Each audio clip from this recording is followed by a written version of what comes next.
हाँ, good morning student. बेटा, जो आपका चैप्टर चल रहा था वो कोल एंड पेट्रोलियम, यह चैप्टर चल रहा था।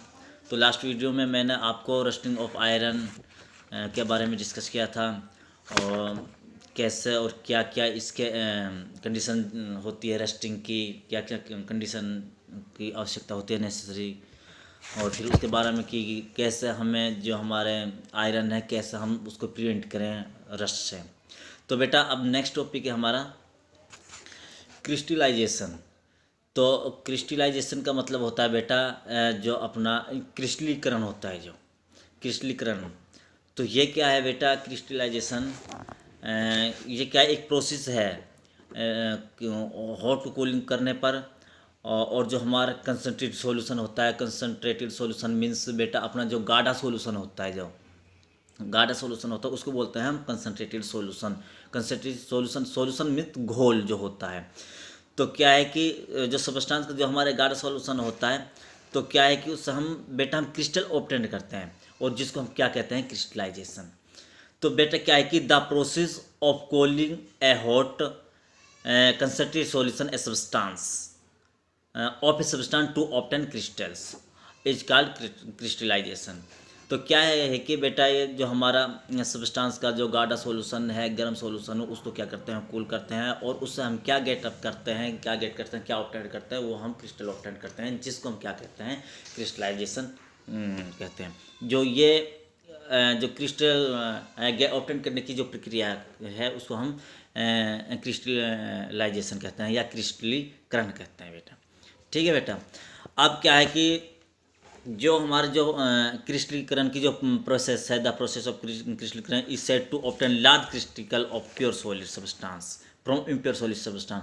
जो हमारे इम्प्योर सॉलिड सब्सटेंस, जो अशुद्ध इम्प्योर सब्सटेंस है हमारे, तो उससे क्या करते हैं हम कि इस प्रोसीजर के द्वारा, क्रिस्टलाइजेशन प्रोसेस के द्वारा हम लार्ज जो क्रिस्टल होते हैं प्योर सॉलिड सब्सटेंस, वो हम ऑब्टेन करते हैं, वो हम प्राप्त करते हैं इम्प्योर सॉलिड सब्सटेंस से।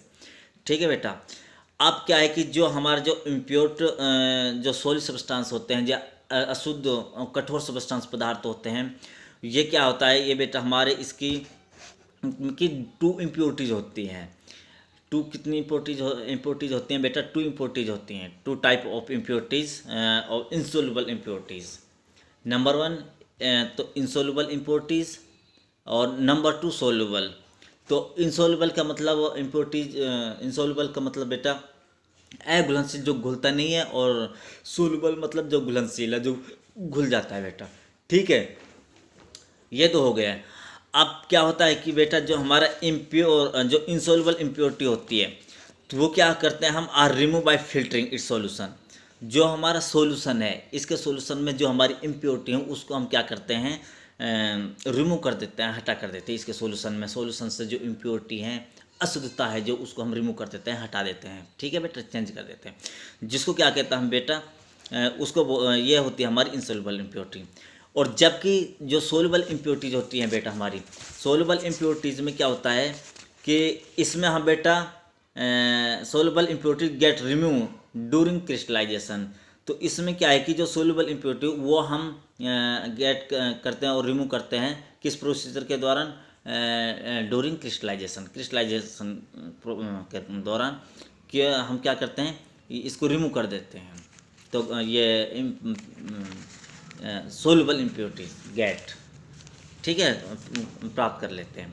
अब क्या इसका एग्जांपल क्या है? जैसे बेटा हमारा कि प्योर कॉपर सल्फेट है, जो हमारा प्योर कॉपर सल्फेट है, यानी CuSO4 कॉपर सल्फेट।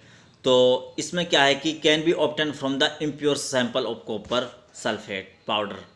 तो क्या है कि जो हमारा कॉपर सल्फेट जो पाउडर होता है इम्प्योर, तो इससे जो हम कॉपर सल्फेट हम प्योर कॉपर सल्फेट जो हम ऑब्टेन करेंगे, वो जो इम्प्योर हमारा जो कॉपर सल्फेट जो होता है पाउडर होता है, वो क्रिस्टलाइजेशन प्रोसीजर के द्वारा हम वो ऑब्टेन करते हैं। ये बेटा इसका एग्जांपल है। अब क्या है कि बेटा इसमें जो हमारा सी वाटर होता है, उसमें बेटा हमारा क्या डिजोल्व होता है, क्या मिला होता है, उसमें साल्ट मिला होता है। ठीक है बेटा। अब क्या है कि जो हमारा साल्ट है can be obtain from sea water by the process of evaporation. जो हमारा सी वाटर होता है, समुद्र का जो पानी होता है, एवपोर्शन प्रोसीजर के दौरान, तो क्या है कि हम अपना साल्ट सेपरेट कर सकते हैं। ठीक है, एवपोर्शन के मतलब जो हमारा वाटर है उसको भाप में कन्वर्ट करके नहीं, जो हमारा बच जाता है वो हमारा साल्ट है। तो क्या है कि the process of evaporation is not good technique of separation. जो बेटा जो हमारा जो प्रक्रिया है एवपोर्शन की, ये अच्छी टेक्निक नहीं है। क्यों? क्योंकि नंबर वन जो इसमें है, नंबर एक रीज़न तो ये है कि जो soluble impurity do not got remove in the process of evaporation of salt solution. जो हमारा साल्ट सॉल्यूशन होता है वो क्या होता है कि जो एवपोर्शन प्रोसेस होती है, एवपोर्शन प्रोसेस क्या होती है कि जो हमारा वाटर होता है उसको स्टीम वाटर वेपर में कन्वर्ट करते हैं। तो इसमें इस प्रोसीजर में क्या होता है कि जो सोल्युबल इम्प्योरिटी है वो हमारी डू नॉट गेट रिमूव, वो रिमूव नहीं होती। ठीक है बेटा।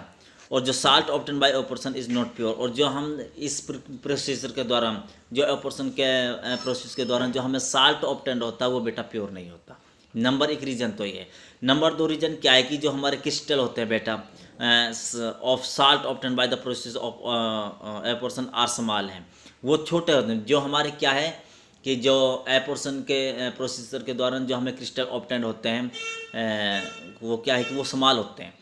फिर क्या है कि और जो इनकी शेप होती है, जो आकार होता है क्रिस्टल का, वो उसको क्या है कि हम easily can not seen clearly, कि हम साफ तरीके से उसको देख नहीं सकते। तो बेटा ये दो रीज़न हैं। ठीक है बेटा। अब क्या है कि जो हमारी क्रिस्टलाइजेशन है बेटा, ये क्रिस्टलाइजेशन जो होती है हमारा, ये क्या है कि एक तरीके से एग्जाम्पल है ये। और एग्जाम्पल क्या है कि ये हमारा फिजिकल चेंज का एग्जाम्पल है।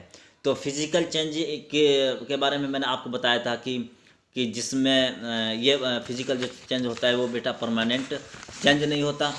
और ये क्या है कि फिजिकल चेंज में कोई न्यू सब्सटेंस हम ऑब्टेन नहीं कर सकते बेटा, तो वो हमारा फिजिकल चेंज होता है। तो क्या है कि जो क्रिस्टलाइजेशन है प्रोसेस है, तो क्या है कि बेटा ये एग्जाम्पल है क्रिस्टलाइजेशन, किसका एग्जाम्पल है? फिजिकल चेंज का। फिजिकल चेंज के बारे में मैंने आपको बताया, इसमें कोई न्यू सब्सटेंस तो नहीं बनता, जबकि जो केमिकल चेंज है उसमें हमारा न्यू सब्सटेंस बन जाता है। ठीक है बेटा। अब इसमें ये अपना क्रिस्टलाइजेशन। अब एक टॉपिक रह गया था आपका, जो हमारा क्या है कि जो आयरन पिलर एट दिल्ली, जो हमारा आयरन का जो उसका जो कि हमें अपना आयरन है होता उसको कैसे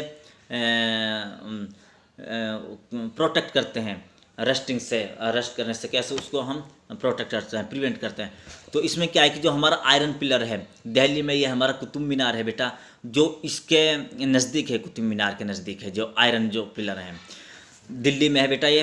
तो क्या है कि जो इसकी हाइट है बेटा वो 7 मीटर है, और इसकी हाइट है जो आयरन पिलर है। अब इसको बेटा, इसको 1600 साल पहले इसको बनाया था 1600 साल पहले। ठीक है, 16 ईयर्स एगो। और जो आयरन पिलर का जो वेट हो वो बेटा 6000 kg है, यानी 6000 किलोग्राम है। ठीक है बेटा। फिर क्या है कि even after such a long period the iron pillar has not rusted at all.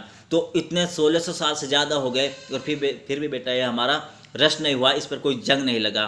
क्योंकि जो Indian scientist are made great advances to metal making technology as back 16 year.